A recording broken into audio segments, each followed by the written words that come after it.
वो जो खुद को राष्ट्रभक्त कहते हैं, वो जो खुद को पत्रकार कहते हैं, वो जो आईटी सेल के नाम पर झूठ का कारखाना चला रहे हैं, वो आज नाक रगड़ रहे हैं, गिड़गिड़ा रहे हैं, क्योंकि कांग्रेस ने सीधा वार कर दिया है, और वो भी कोर्ट में।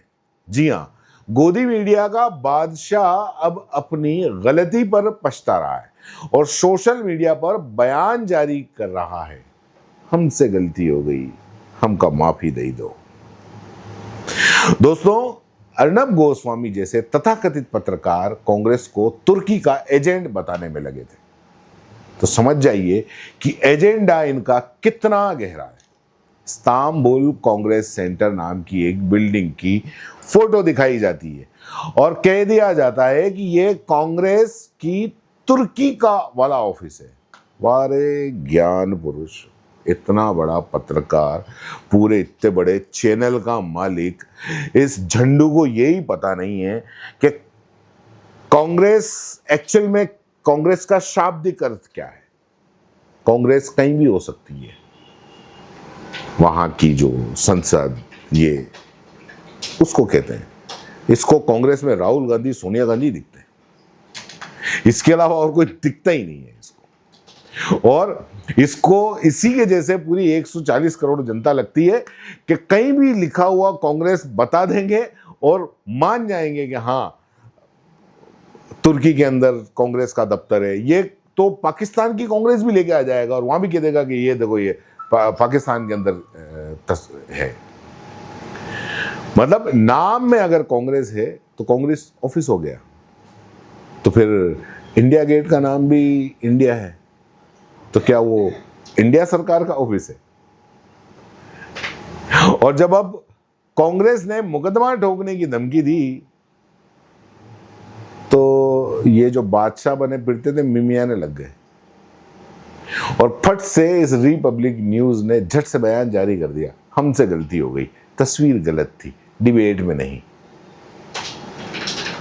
बाद में सोशल मीडिया पर डाली गई। वाह वाह, गलती भी की, झूठ भी फैलाया और माफीनामा भी भेजा। लेकिन अब कांग्रेस थोड़ी एक्शन में है, वो चुप बैठेगी नहीं। सुप्रिया श्रीनेत ने सीधा कह दिया, शट अप यू कवर्ड, चुप रहो कायर। अब मिलते हैं कोर्ट में। क्या कहा सुप्रिया श्रीनेत ने, आप सुनिए। की मंडली ने और दोरुपल्ली के ट्रोलों ने आज नेता विपक्ष राहुल गांधी की तस्वीर पाकिस्तान के असीम मुनीर के साथ मिलाकर चलाई। इससे राहुल गांधी की कोई तौहीन नहीं होती है, इससे आपका असली चाल चरित्र और चेहरा सामने आ जाता है। वो चरित्र, वो चेहरा जो असल में हर बार हिंदुस्तान के खिलाफ खड़ा हुआ दिखता है, हर बार पाकिस्तान की परस्ती करते हुए दिखता है। लेकिन दोष आपके डीएनए में है, क्योंकि आपके पुरखे भी तो यही करते थे। आपके सबसे बड़े नेता सावरकर, पूरा देश अंग्रेजों से लड़ रहा था, वो अंग्रेजों का साथ देते थे। आपके दूसरे बड़े आराध्य श्यामा प्रसाद मुखर्जी, पूरा देश भारत छोड़ो आंदोलन में जुटा हुआ था, वो मुस्लिम लीग के साथ मिलकर नॉर्थ वेस्ट फ्रंटियर प्रोविंस में, सिंध में और बंगाल में सरकार चला रहे थे। फिर आपके एक और बड़े नेता लाल कृष्ण आडवाणी जी, जिन्ना की मजार पर गए, श्रद्धांजलि दी और उनको धर्मनिरपेक्ष बुलाया। आपके बड़े नेता अटल जी बस की सवारी करके लाहौर गए, हाथ वाथ हिलाया, उसके बाद कारगिल हो गया। उसके बावजूद परवेज मुशर्रफ को 2001 में आगरा समिट के लिए बुलाया।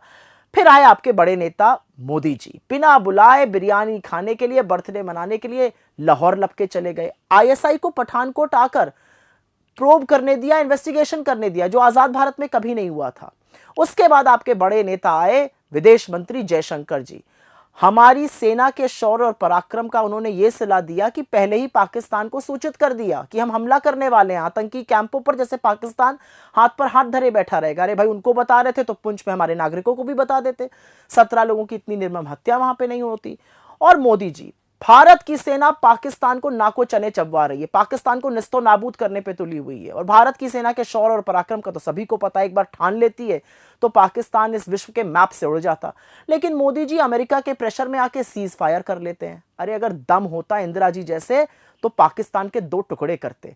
लड़ाई आपको लड़नी है असल में पाकिस्तान से, बीजेपी वालों, और लड़ाई लड़ रहे हो विपक्ष से, और उस विपक्ष से जो लगातार आपका साथ दे रहा है और समय पड़ने पर वो सवाल पूछ रहा है जो इस देश हित में पूछने जरूरी हैं।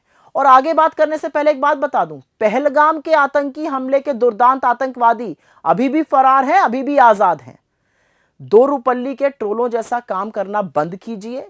ये इस देश की और राष्ट्रहित की बात है। और एक बात मैं मीडिया के उन चरण चुंबकों से जरूर पूछना चाहती हूं जो मर्यादा पर ज्ञान देते थे, आज मुंह में दही क्यों जम गई, चुपचाप क्यों बैठे हैं आप? अब बात करते हैं झूठ के चीफ मैनेजर की, बीजेपी आईटी सेल के राजा बाबू अमित मालविया की, जिसका इतिहास ही झूठ से शुरू होता है। अमित मालविया ने जो पोस्टर शेयर किया उसमें राहुल गांधी और पाकिस्तानी सेना प्रमुख असीम मुनीर को एक ही फ्रेम के अंदर दिखाया। मतलब अब नाम, शक्ल, साया कुछ भी मिले तो जोड़ दो और जनता को बेवकूफ बना दो, लेकिन खुद को राष्ट्रवादी कहो। वही अमित मालविया जो हाथरस की पीड़िता की फोटो पोस्ट करता है, उसकी पहचान उजागर करता है, कानून तोड़ता है, मगर आजाद घूमता है। क्यों? क्योंकि पीछे है सत्ता की छाया और आगे मीडिया की थाली में परोसा गया एजेंडा। लेकिन इस बार मैंने कहा ना कि कांग्रेस चुप नहीं है। सुप्रिया श्रीनेत, पवन खेड़ा और कांग्रेस आईटी सेल ने ऐसा पलटवार किया है कि अब भाजपाई खेमे में सन्नाटा है। जवाब में कांग्रेस ने भी पोस्टर जारी किया, आधा चेहरा नवाज शरीफ का, आधा नरेंद्र मोदी का। अब बताओ, जवाब उसी भाषा में मिलेगा जिस भाषा में तुम बोलोगे।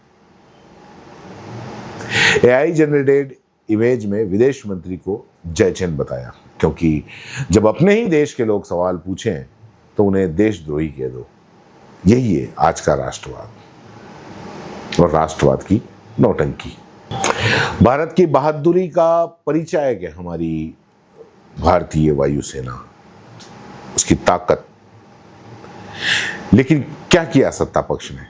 इस पर भी राजनीति।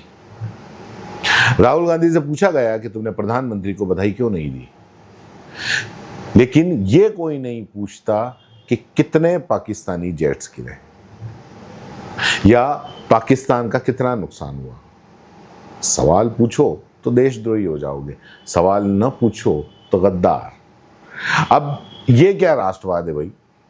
क्या सत्ता पर सवाल पूछना गुनाह है?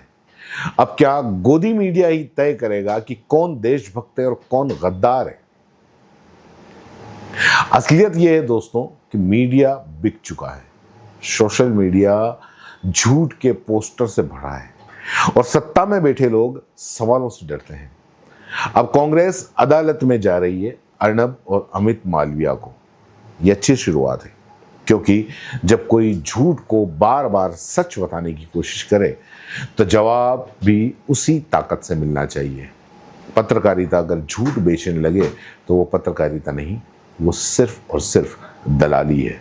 और जो सत्ता के खिलाफ सवाल उठाए उसे देशद्रोही कहने से पहले अपने गिरेबान में झांकिए, क्योंकि देश सत्ता नहीं होता, देश जनता होती है और जनता अब सब देख रही है।